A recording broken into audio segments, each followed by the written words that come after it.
Olá meus amigos, tudo bem? Isso é de Castro. Sabe quem andou falando da boa fase da economia do presidente Lula e até dizendo que receberia ele? Exatamente, Romeu Zema, o cara que teve a infeliz ideia que poderia achar que dava para separar o Nordeste do Brasil. Por mim, o Nordeste poderia se separar, até porque a turma do Sul fala muita coisa nesse sentido.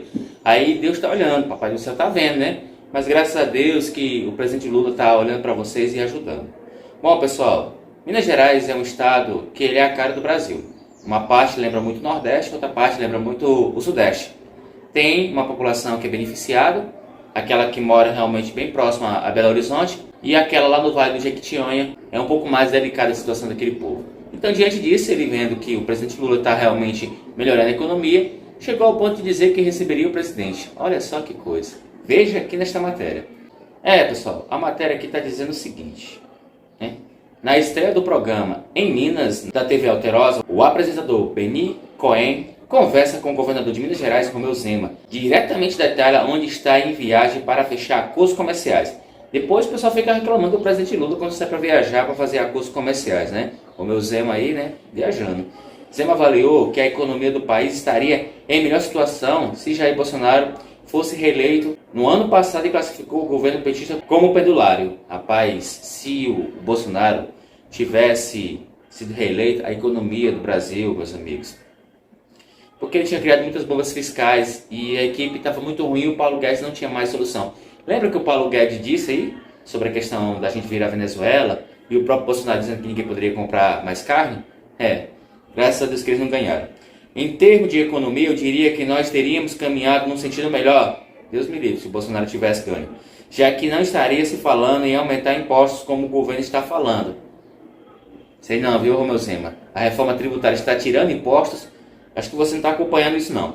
Então está falando que vão aumentar impostos dos ricos? Claro, se o rico não paga imposto e o pobre é sacrificado, eu sou de favor. Até porque eu sou da área econômica, viu? Eu conheço muito bem Romeu Zema. E você não sabe de nada.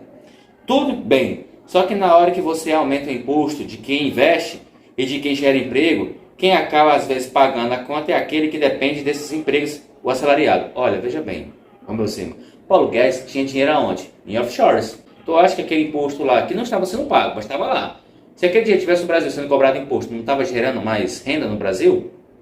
Cara, tu calado realmente é um poeta, viu? E ainda mais bolsonaristas querendo falar de economia. Os caras nem estudaram, olha. Nem sempre empresários entendem de economia e de gestão. Por isso que eles contratam a gente que é formado na administração de economia para poder operar os negócios deles. Porque se deixar por conta deles, meu irmão, você sabe, né? Então, aqui ele está dizendo aqui, mais ainda. Então é algo que tem que ser visto com um pé atrás e outro na frente. O que nós precisamos no Brasil é de que o governo federal que fale. Eu vou economizar, eu vou acabar com os privilégios, eu vou fazer a máquina pública ficar mais eficiente, ter menos cargos, ter menos desperdício. E isso hora nenhuma estamos vendo, afirmou. Olha, eu concordo que precisa realmente equilibrar os gastos. Mas quando uma máquina pública, principalmente no governo de Minas Gerais, que abre concurso, gera emprego, geração de emprego, geração de renda, contratou, está ganhando, está consumindo. Não, Romeu Zema, realmente você não entende nada disso não. Assim, Zema disse que receberia o presidente de Minas Gerais com o maior prazer. Olha, já mudou a conversa. Nossa relação sempre foi de respeito. O presidente ainda não teve a oportunidade de estar em Minas Gerais. Se estiver em Minas, e logicamente, se eu for convidado pelo cerimonial dele, com toda certeza farei isso, recebê-lo com o maior prazer para mostrar que o governo federal é e sempre será bem recebido em Minas Gerais. Olha que coisa boa, Romeu Zema. Até um dia desse você estava metendo sarrafo na gente do Nordeste, né? Pois é, né, meus amigos? A gente está acompanhando o caso aqui em relação sobre o presidente Lula e alguns governadores bolsonaristas. Romeu Zema, você está na mira dos brasileiros, principalmente aqui na região Norte e Nordeste, porque ninguém esqueceu o que você falou da gente, viu? Eu me despeço por aqui, meus amigos. Qualquer informação aqui do governador um pouco atrapalhado de Minas Gerais, a gente traz para vocês. Fique agora com o vídeo. Governador, vamos falar um pouquinho de política nacional. Que diferenças existem entre a relação do governo de Minas durante o mandato de Jair Bolsonaro e do governo Lula? Como é que o senhor está avaliando o governo atual? Acho que está cedo. Quando se fala em economia, é como se você aplicasse hoje um medicamento e o efeito fosse aparecer daqui 1, 2 anos. Então, na minha visão, esse governo ainda está tendo alguns números satisfatórios devido às reformas que o Brasil teve aí nos últimos anos. Nós tivemos uma reforma trabalhista, nós tivemos uma reforma previdenciária, nós tivemos a criação do PIX, nós tivemos uma série de avanços que tem provocado, de certa maneira, pelo menos, nem que seja de forma amena, uma melhoria na vida geral dos brasileiros. Mas eu temo muito, porque é um governo que só fala em gastar, nunca falou em economizar, e eu, que venho do setor privado, eu que tenho uma visão de setor público, de que Estado, cidade e país que gasta mais do que arrecada é uma cidade, um estado ou um país que não tem muito futuro, porque você vai só se endividar ao longo do tempo e em algum momento você vai colher problemas.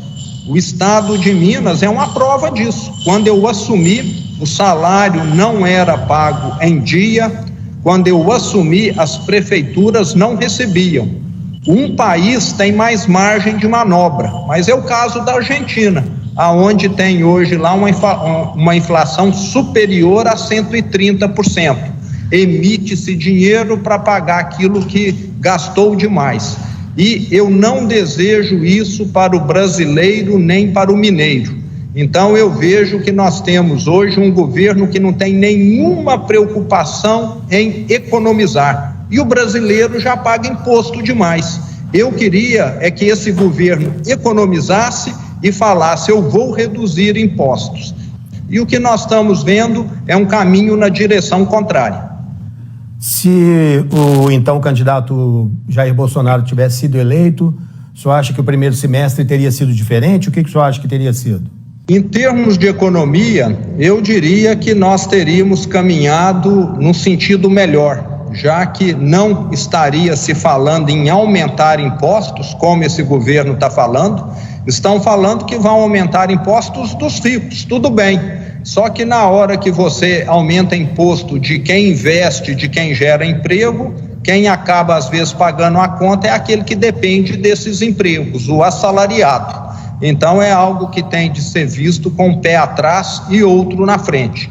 E o que nós precisamos no Brasil é de um governo federal que fale: eu vou economizar, eu vou acabar com privilégios, eu vou fazer a máquina pública ficar mais eficiente, ter menos cargos, ter menos desperdício. E isso, hora nenhuma, nós estamos vendo. Muito pelo contrário, acho que somos, se não me engano, o país do mundo que mais tem ministérios, 38 ou 39, e, na minha opinião, totalmente desnecessário. Minas Gerais hoje é o estado que tem menos secretarias no Brasil, 14, e opera bem. Quando você tem gente demais, é igual você ter 3 dentistas tratando do seu dente. Um vai ficar empurrando o outro em vez de resolver o problema que você tem na sua boca. Olá pessoal, tudo bem? Sou Derlan de Castro. Vocês gostam do nosso trabalho, do trabalho desta equipe? Gostam dos assuntos da página? Então eu peço a vocês que nos seguem aí, comente, curte e compartilhe. Dê essa força aí para que a gente possa sempre estar trazendo conteúdos importantes para vocês contra as fake news bolsonaristas. Valeu, galera!